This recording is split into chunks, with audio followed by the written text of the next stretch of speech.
guys, welcome to the MIgardener channel. I am Mrs. MIgardener and today we are at the kitchen to create together imitation grape jelly. Now this is a very simple recipe to do. It's only going to use 5 ingredients. A little bit of background on imitation grape jelly. It was actually created during the Great Depression era based out of necessity. During that time it was really hard to find grapes, or it was either expensive, but people actually had a lot of access to beets because it was used as cattle feed. It was used in a variety of recipes to pickle, etc. So Luke and I were actually pickling some beets last night and we were just not wanting to waste this beautiful beet juice or whatever was left out of the beet water from boiling out for pickling. So we Googled a couple of keywords and we found this really awesome recipe. So we're excited to try it. It's going to be a little bit of an experiment because we've never done it ourselves, but based out of everything that I was researching, this is the most consistent recipe. So we are hoping it's going to taste like grape jelly. So come along and have everything here together so we can start creating it. Alright guys, you need 3 cups of beet juice, 1 box of sure gel fruit pectin, 1 box of grape jello, and cool fact, it was actually invented around 1845, which is something I didn't know. When I read the recipe, I could not believe it called for jello, but it's been around for a while. 3 tablespoons of lemon juice, and I actually use bottled lemon juice because it's actually a lot more pH stable versus fresh squeezed lemon juice, and just 4 cups of sugar, and that's it. Alright, so you want to make sure that your pan is hot. You're going to add your beet juice first. We have 2 cups. I'm gonna run and get another cup. We're actually gonna add our lemon juice next. A box of our fruit pectin.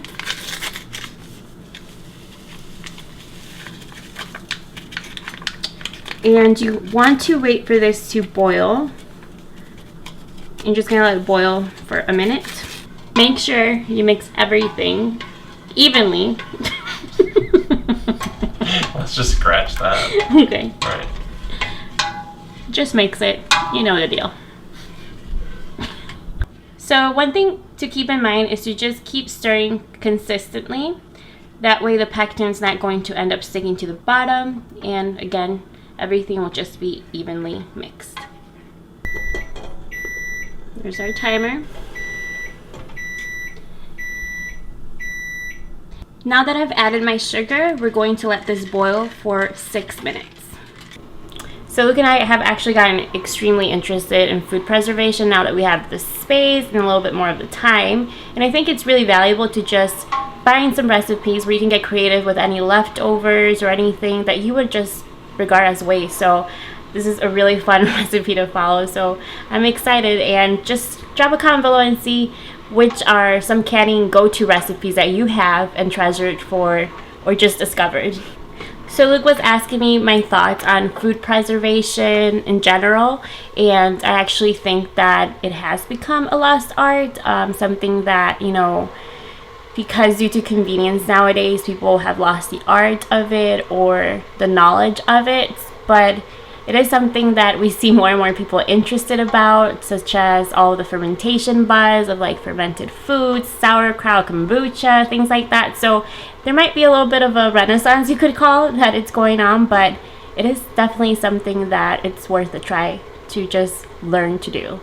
So we're just lowering the heat a little bit, and don't panic.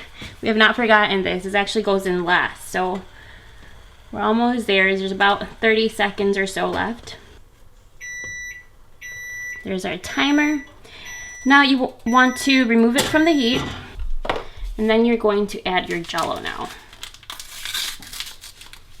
It's been such a long time since I've had jello.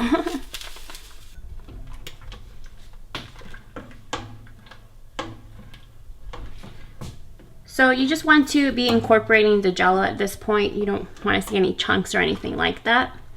And then we're just going to funnel it into our jars and let it set.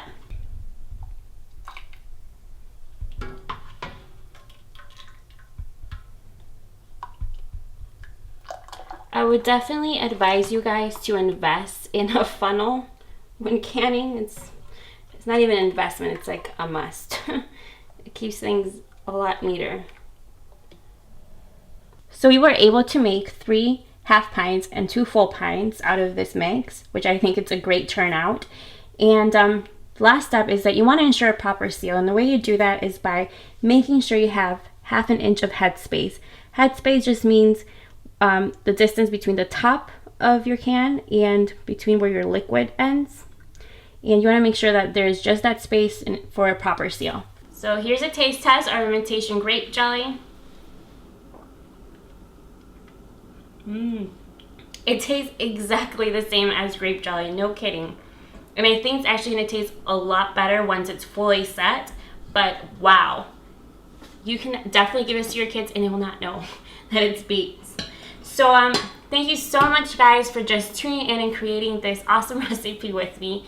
And I hope you guys found some value or just a little bit of interest to just get a little bit creative with the things that you would have just thrown out. So I'll catch you in a different episode. Stay tuned. Bye.